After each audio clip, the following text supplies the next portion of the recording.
answering your questions about his favorite roles and talking season 3 of Resident Alien. It's Alan Tudyk with us on KJ Today. Hi, Alan. Hey, how's it going? Oh my gosh. Well, you know what? I debated and talking with the crew today about whether I should lead with the fact that I'm a huge Firefly fan. So it is a joy to be Hey, talking to you, sir. cool. Thank you very much. Thank you. I, Good to and meet you you. and you know, we have some great fan questions coming up. But one of the things that I loved when I put it out to our community here on the KJ Today show is it is the kind of nerdy network because they're a bunch of really nice nerds. The amount of people that were saying, "Oh my gosh, I just started watching Resident Alien on Netflix." So, for those who have just discovered the show, which is back in its third season, can you welcome them aboard and share a little bit about your experience and what it's like to be on such a fun show? We're having a great time.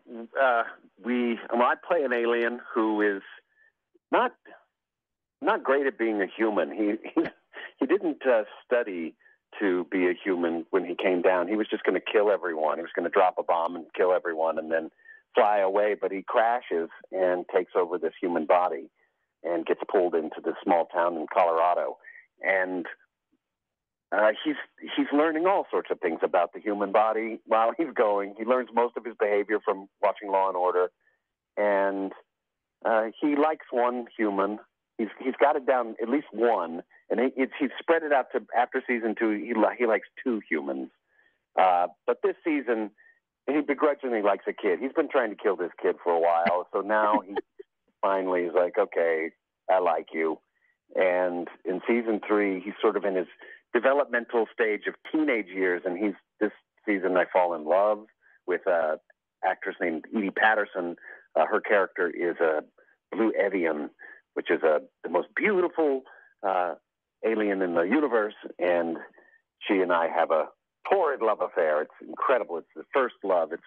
It's beautiful and ridiculous because she's a bird and I'm kind of an octopus, and the two don't naturally fit together, but we make it work for most of the season. So, yeah. I was, curious, Alan, because when I first heard about the show, I mean, we were immediately like, episode 1, we're in. Resident Alien with Alan Tudyk sounds like something that's going to be fantastic. I mean, I can't imagine, and this maybe speaks to your incredible acting. I can't imagine this show not being made for you. When they first came to you with this show, was there any doubt in your mind that you are Harry? I it seemed to be my kind of role. It's like a special teams role, of actors. There's it's kind of he's sort of robotic in the beginning. He doesn't have emotion. I've played a few robots in my time. It's in the sci-fi world, but there's a lot of comedy involved. It's sort of a theater performance because it's full body how he's moving. He's trying to figure it out, and I started into theater, so I have that education. It seemed right, but any actor, whenever they go into an audition, they've convinced themselves this role is so perfect for me. This is the right role. How could they cast anyone but me? So, you're used to being wrong about that stuff, but luckily they said, "Hey, come up to Vancouver. Let's shoot this show," and we've done 3 seasons of it now. And speaking of roles, when trying to, figure out, gosh, I've got 10 minutes with Alan. There's so much we want to talk about from, A Knight's Tale to Dodgeball. I have questions about, Patch Adams and, of course, Firefly. Is there a particular role that you have played that does come up more often than any of the others? This is what people know you for? You know what? It's A Knight's Tale. A lot of time, it's like the people. I don't know why that movie just. It's really great for young.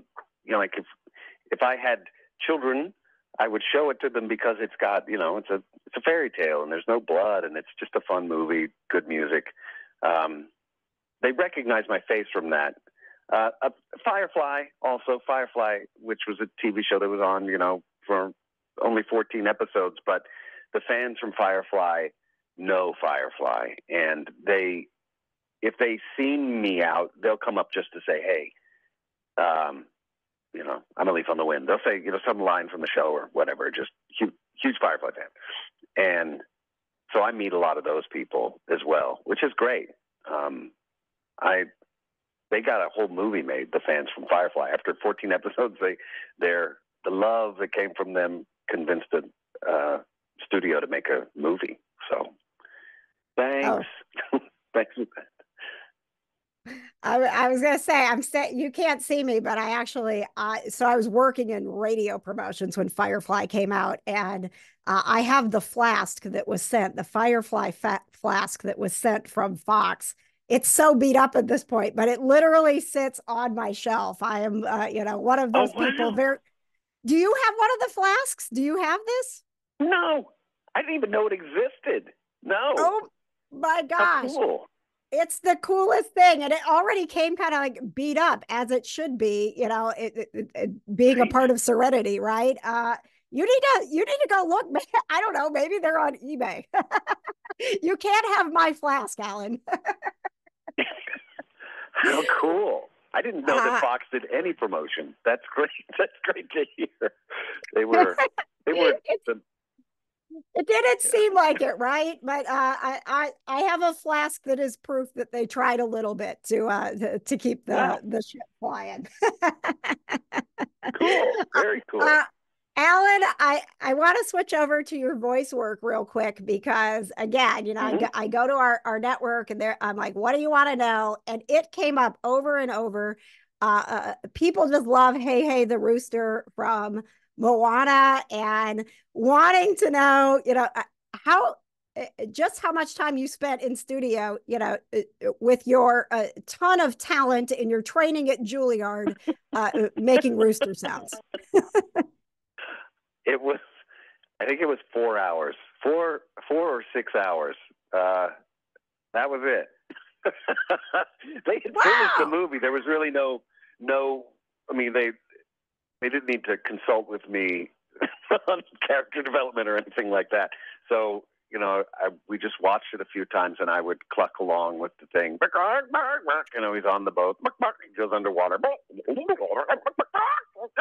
gets out of the water and just sort of follow along and cluck where I felt he had something to say.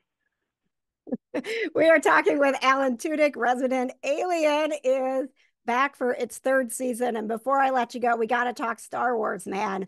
I have a friend who was a handler with you at a con, and he said you got to ask him about the ad-libbing that he did with Rogue One. Yeah, Rogue One. We had a lot of fun. The script was always a little fluid in Rogue One. It changed a lot, oddly. So we did 6 months, and Gareth Edwards was the director, and he was very open to it. So my favorite moment is I slap Diego Luna, and I say, I slap him and say, and there's a fresh one if you mouth off again.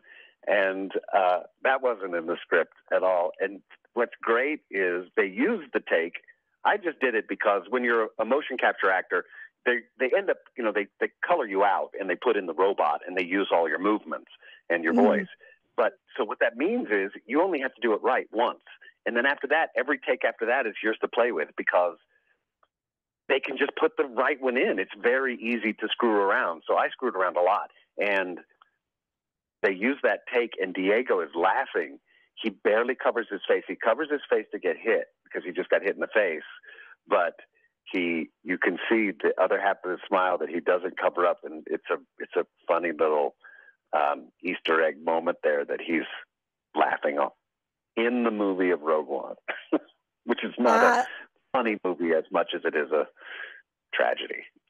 Sure is. Well, Alan, I know you've got a lot more interviews to get to, so I'm going to let you go. It's been a joy to talk to you, and I hope Resident Alien goes on for many more seasons. Thank you very much. I appreciate that. Thank you. Thanks for joining us for another celebrity interview. Of course, the KJ Today Show isn't just about talking to celebs, it's about hanging out with you. Join us live on Wednesday nights for pop culture, people to know, and pets. The KJ Today Show on YouTube. Subscribe and watch live Wednesday nights at 7.